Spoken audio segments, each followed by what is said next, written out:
Magandang araw mga ka-travel, Road Crew Moto here. So ngayong araw mga travel, no, gusto ko lang pag-usapan natin yung mga nangyayari aksidente sa sa mga rider ngayon sa kalsada. So kabilaan na yung nangyayari aksidente, no. So pag-usapan natin kung anong mga dahilan kung bakit nagkakaroon ng mga aksidente yung mga rider natin, mga kapwa ko rider. So rider din ako, no, kaya alam ko kung bakit nagkakaroon ng mga ganong aksidente. So yun, pumipick up din ako ng mga pasahero, nag-ahatid din ako, no.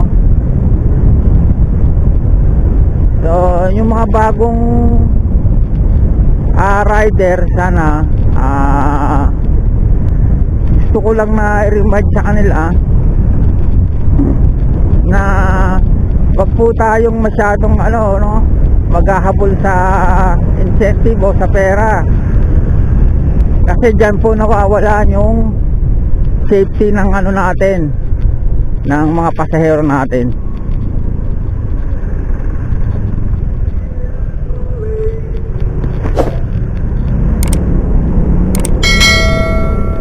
So isa yan sa mga dahilan mga travel. Oo, yan yung number one mga travel na dahilan, no, kung bakit nagkakaroon ng mga aksidente, no. Kasi pag may incentive o may pera na involved,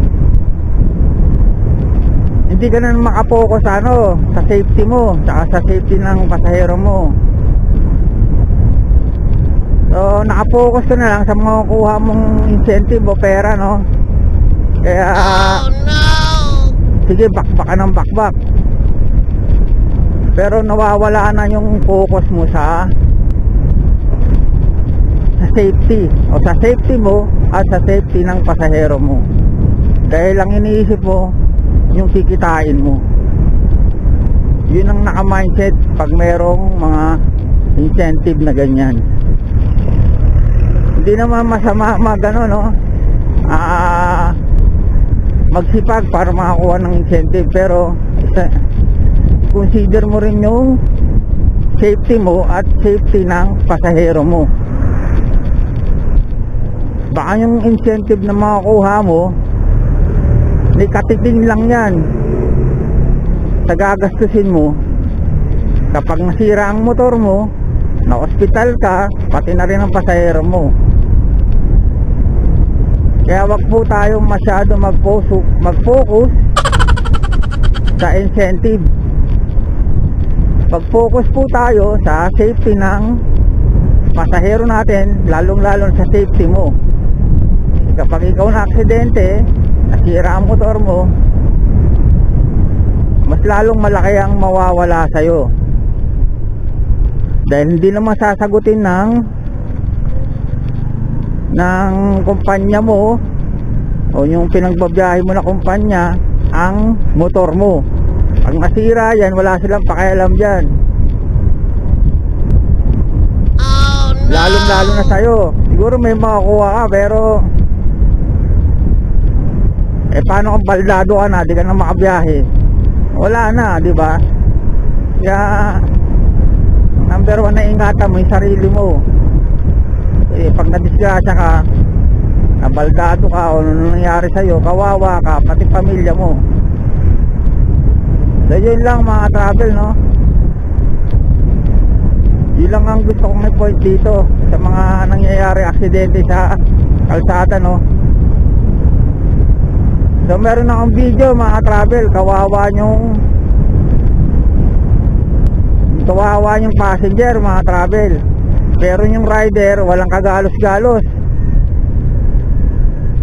So naisalba niya yung sarili niya, pero kawawa yung customer. Yung motor niya mukhang okay din, pero yung customer ang kawawa mga travel. So ay tako yung customer, daming sugat. Hindi ko malaman kung may pilay pa yon. Kawawa naman, babae pa naman. sira ang legs niya. Gandang babae pa naman. Gandang babae pa naman, sira ang legs niya.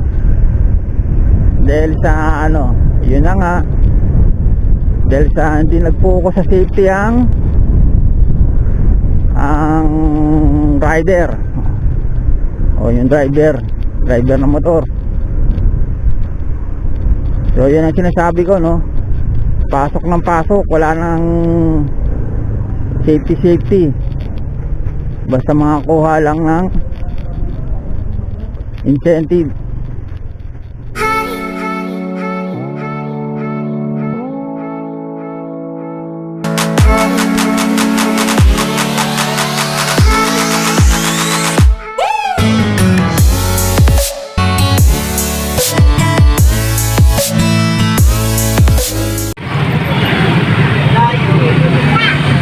Ito sa Valenzuela, oh. Ayan, oh. Sumalpok sa taxi. Awawa yung pasahero, ang dami sugat.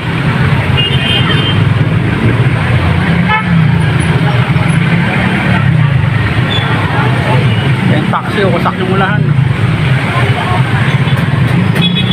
Awawa yung pasahero.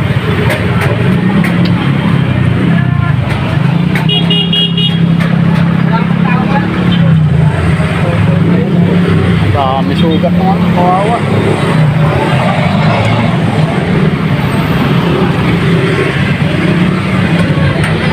Pax, takbo sa ospital yan, Paps. Ha? Patakbo sa ospital.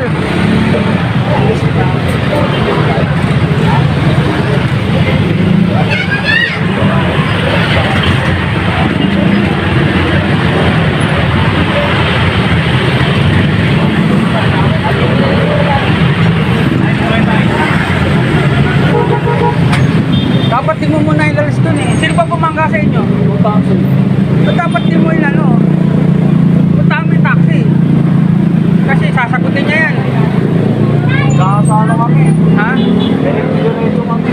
Okay, Saan ba kayo? Dito galing magano yung... At hindi kayo binangga yata eh. Kayo ata di binangga eh.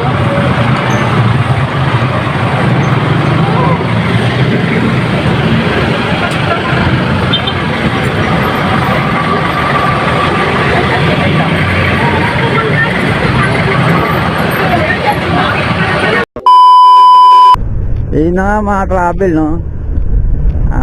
Dahil nga sa hindi na nag-iisip sa safety, no, yan lang mangyayari. Tulad ng napanood nyo sa video.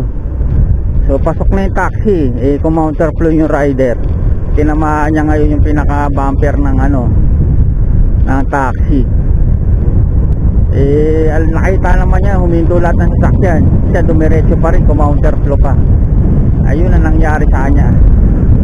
So kawawa yung customer o yung rider, walang kagalos-galos. Ayan mga travel, no, safety first tayo. Hanggang dito na lang mga travel. Good day, ride safe, and God bless.